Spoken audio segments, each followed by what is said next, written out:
Sometimes kindness arrives in the most unexpected moments, right when life feels heavy and unfair. This is one of those stories. A simple traffic stop, a tired single dad, a police officer with a choice to make, and a moment that changed more than just one afternoon. Stay with me, because what began as a ticket turned into something no one saw coming. Before we dive into the story, if you enjoy emotional, inspiring stories about real-life kindness, make sure to subscribe to your channel name, hit the like button, and share your thoughts in the comments. Your support helps us keep bringing meaningful stories like this to you. Now let me tell you what happened. It was a cold Tuesday afternoon in a quiet suburban town in the United States. The sky was gray, the kind of gray that made everything feel heavier than usual. Daniel Parker gripped the steering wheel tightly as he pulled his old sedan to the side of the road. The red and blue lights flashing behind him made his heart sink. Daniel was 34 years old, a single dad to a 7-year-old daughter named Lily. Since his wife passed away 3 years earlier, life had become a non-stop balancing act. Work, school drop-offs, late-night homework, cooking dinners, and stretching every dollar until it almost snapped. He hadn't had a break in years. That day, he was late again. Lily had stayed home from school with a mild fever, and Daniel had begged his boss for a few extra minutes. Now he was speeding, just a little, trying to make it on time before another warning at work turned into something worse. The police officer stepped out of her patrol car calmly. She was young, maybe late 20s, with her blonde hair tied neatly back. Her uniform was crisp, and her expression was professional but not cold. "Good afternoon, sir," she said gently. "I'm Officer Emily Carter. Do you know why I pulled you over?" Daniel swallowed. "I was speeding. I know. I'm really sorry." Emily nodded and asked for his license and registration. As Daniel reached into the glove compartment, his hands trembled slightly. He hated this feeling, the fear, the embarrassment, the reminder that he was always one small problem away from everything falling apart. Emily glanced inside the car and noticed the booster seat in the back. A small pink backpack rested on the seat beside it. "You have a child?" she asked. "Yes," Daniel replied. "My daughter, Lily." Emily's expression softened just a little. She returned to her car to run his information while Daniel stared straight ahead, already calculating how much the ticket would cost. That money had been set aside for groceries, or Lily's school supplies, or the heating bill. When Emily came back, she was holding her ticket pad. "Mr. Parker," she said, "you were going 15 miles over the speed limit."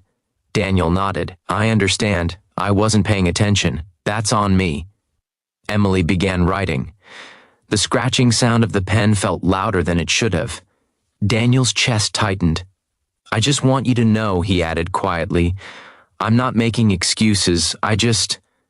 Life's been a little hard lately." Emily paused for a moment and looked up at him. "What do you do for work?" "I work at a warehouse," Daniel said. "Early mornings, long shifts." "And your wife?" she asked, then quickly added, "If you don't mind me asking." Daniel hesitated, then answered softly, "She passed away 3 years ago." Something changed in Emily's eyes. The pen stopped moving. "I'm sorry," she said sincerely. "Thank you," Daniel replied. "It's just me and Lily now." Emily took a deep breath and glanced at the ticket she was halfway through writing. For a long moment she said nothing. Then she surprised him. "If you weren't married," she said slowly, almost joking, "I'd add my number to this ticket instead." Daniel blinked, confused. "I'm not married." Emily smiled slightly, then caught herself and cleared her throat. "Sorry, that came out wrong." Daniel chuckled weakly. It was the first time he'd smiled all day. Emily folded the ticket pad shut. "Here's what I'm going to do," she said. "I'm giving you a warning." Daniel's eyes widened. "Really?" "Yes," she said firmly. "But only if you promise me something. Anything," he said quickly. "Slow down," Emily said. "Your daughter needs you safe, and so does the rest of the world." Daniel nodded, emotion rising in his throat. "I promise." Emily handed back his documents and then hesitated. She reached into her pocket and pulled out a small card. It wasn't her personal number. It was something else. "This is for a local community center," she explained. "They help single parents, food assistance, childcare programs, even counseling if you ever need it." Daniel stared at the card like it was gold. "I didn't know this existed," he said. "A lot of people don't," Emily replied. "And one more thing." She reached into her patrol car and came back with a small brown paper bag. "I keep these for families who might need them," she said. "There's some snacks, juice boxes, and a gift card inside. It's not official police stuff, just something I do." Daniel couldn't speak, his eyes filled with tears. "Thank you," he finally whispered. "You have no idea what this means." Emily smiled warmly. "I think I do." As Daniel drove away, he felt lighter than he had in years. Not because he avoided a ticket, but because someone saw him. Someone chose kindness when they didn't have to. That night, when he tucked Lily into bed, she noticed the grocery bag on the counter. "Daddy?" she asked. "Are we okay?" Daniel smiled and brushed her hair back. "Yeah, sweetheart, we are." Weeks later, Daniel visited the community center.